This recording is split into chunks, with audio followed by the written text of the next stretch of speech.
German Romanticism. The state of mind of the lovers in La Nouvelle Eloise is sentimental, not mystical. It may be Rousseau's fault, or more likely that of the poetical movement known as symbolism. But nowadays, many ladies imagine that mystical means sentimental. Stained glass, blue shadows, arpeggios, mental somnolence, sensual reverie. Yet it was by taking this state of mind as a starting point that Romanticism set out to recover a primitive mysticism with which it was unacquainted, but the sacred and fatal power of which it grew aware of in flashes.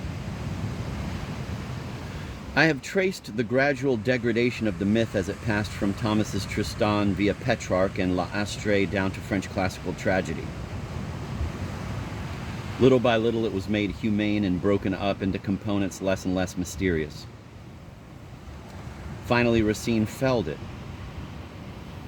though not before he had suffered a most grievous wound in the course of his struggles with the Dark Angel. Then Don Juan sprang on the stage, and from Molière to Mozart, the myth underwent a major eclipse. But with the appearance of Rousseau's novel, which was produced on the margin, so to speak, of the 18th century, we are launched upon a new journey, a journey over the same road but in the opposite direction, via Werther, a retort to the Eloise, which, in ending far more badly, is closer to the original model. We come to Jean-Paul, Holderlin, and Novalis. Amid the commotion of the French Revolution, the terror, and the ensuing European wars, it became possible to make certain admissions, and a certain kind of suffering was enabled to proclaim its true nature. For the first time, the worship of darkness and of death rose up into the field of lyric awareness.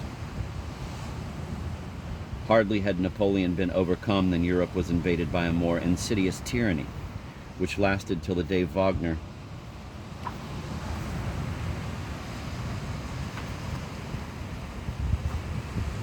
caused the myth all at once to stand forth to its full height and charged with its full virulence. Music alone could utter the unutterable, and music forced the final secret of Tristan. It is not my intention to enumerate the countless manifestations of the myth in European literature, chiefly in recent times. I wish only to mark the stages of its alterations and to resolve some merely apparent contradictions. There's no need to bring forward every piece of evidence for the statement that, without exception, all the German romantics revived the courtly theme.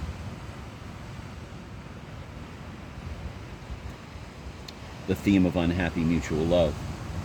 In 1808, A.W. von Schlegel began a modernized version of Tristan. Many others, among them Ruckert, 1788 to 1866, Immermann, 1796 to 1840, Platen, 1796 to 1835, followed suit with poems or poetic dramas. Platen's poem begins, quote, "He whose eyes have once beheld beauty is already marked out for death," end of quote. End of quote.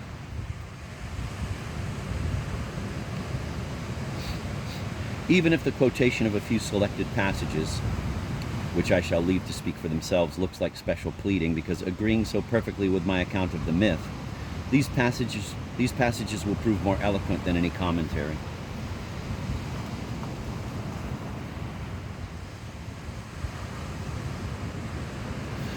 Here is a letter to Holderlin from his Diotima. Last evening I reflected for a long time about passion. No doubt the passion of supreme love is never fulfilled here below. Be sure to understand my feeling. To seek this satisfaction would be madness. To die together. But silence, that seems like overexcitement, and yet it is so true.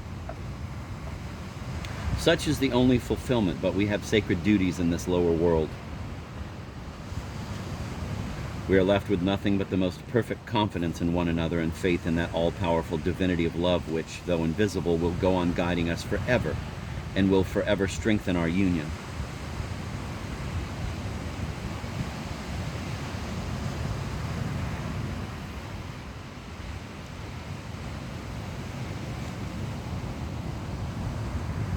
End of quote. I quote from the private diary of Novalis, quote, "It occurred to me while seated on the tomb of his betrothed that my death could provide mankind with an ensample of everlasting fidelity, and in a way establish that it is possible to love as I have loved.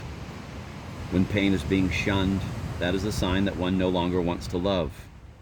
Whoever loves must everlastingly remain aware of the surrounding void, and keep the wound open.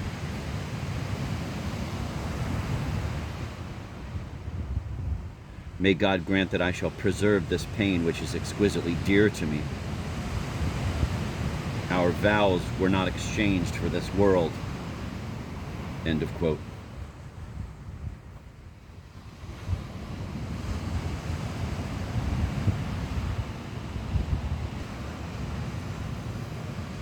And here are some of the maxims of Novalis. All passions end like a tragedy. Whatever is finite ends in death. All poetry has a tragic element. A union formed even unto death is a marriage bestowing on each a companion for night. It is in death that love is sweetest. Death appears to one still alive as a nuptial night, the heart of sweet mysteries.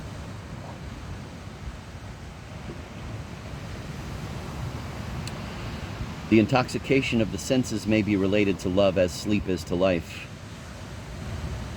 It is not the better part, and a man of strength must always prefer waking to sleeping. End of quote.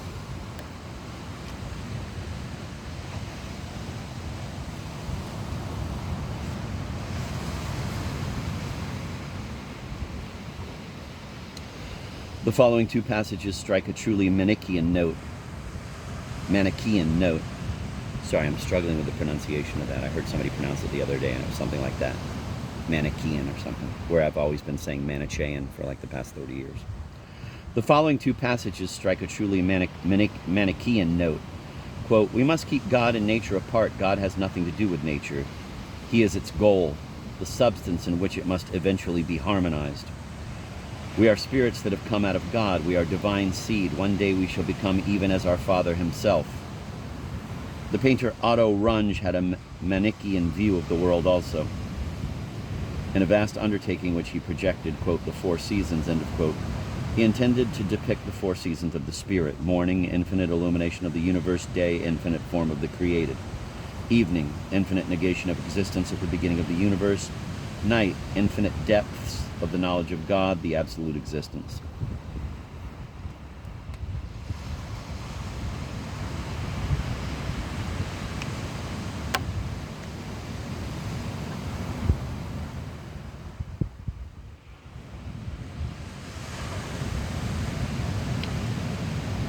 That was end of quote at the end of even as our Father himself.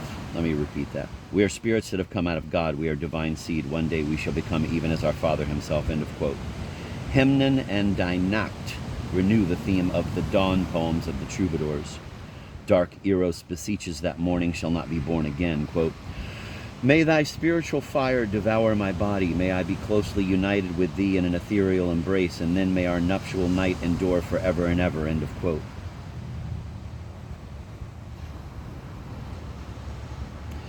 And there might be quoted all those works of Tieck's in which love is termed, quote, a sickness of desire, a divine apathy, end of quote. Tieck in Sternbald tells the story of the troubadour Geoffrey Rudel, and in Phantasis and elsewhere dwells at length on the characteristics of courtly love. To extol a death undergone deliberately for the sake of love and in order to be absorbed in the divine, such was the deep religious purpose of the new Albigensian heresy called German Romanticism. Death is the ideal goal of lofty men in Jean Paul's Die unsichtbare Loge. In Novalis, death blends with love. Kleist made of it, quote, the one fulfillment, end of quote, possible for, quote, a supreme passionate love, end of quote, to which the body would not lend itself. But poets were not alone in succumbing to the appeal of a nocturnal other world. A philosopher such as Schubert speculated on the nocticite of existence. Fichte himself defines a love in essence impossible, the true love that rejects any object whatever in order that it may launch into the infinite. He says it is a desire for something altogether unknown, the existence of which is disclosed solely by the need of it, by a discomfort, and by a void that is in search of whatever will find it, but that remains unaware of whence fulfillment may come. Hoffmann voices an identical view when he names this unknown something poetry.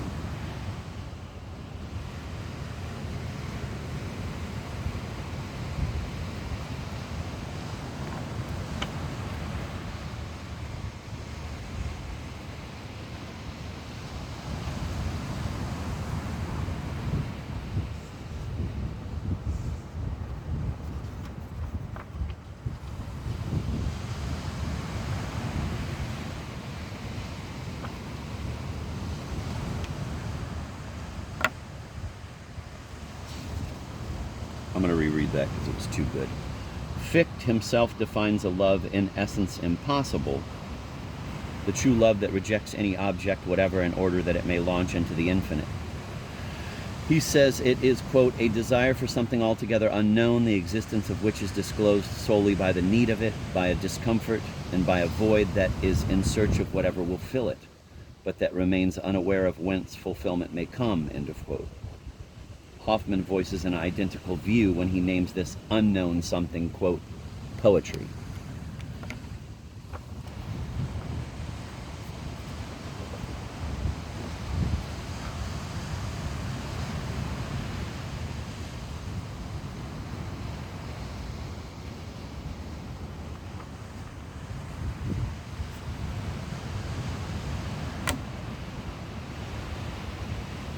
And now, he says, there shoots up like a pure celestial flame, giving out warmth and light, but not burning, all the ineffable felicity of the higher life, born in the innermost recesses of the soul. The spirit puts out 1,000 feelers, everyone vibrating with desire. It weaves its net around her who has appeared, and she is his, and she is never his, for the thirst of his aspiration is ever slakeless.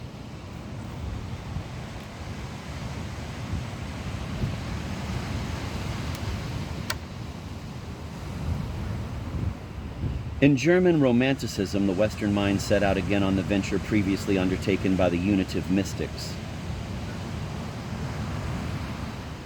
It adopted the old heresy of passion and sought to achieve the ideal transgression of all limitations and the negation of the world through extreme desire.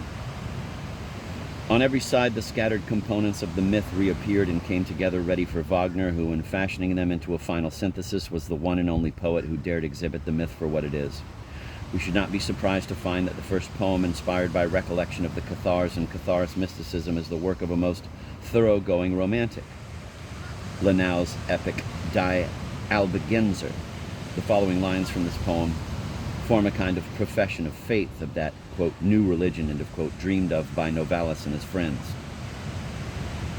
Quote, the age of Christ now screened from us by God, this age also will pass.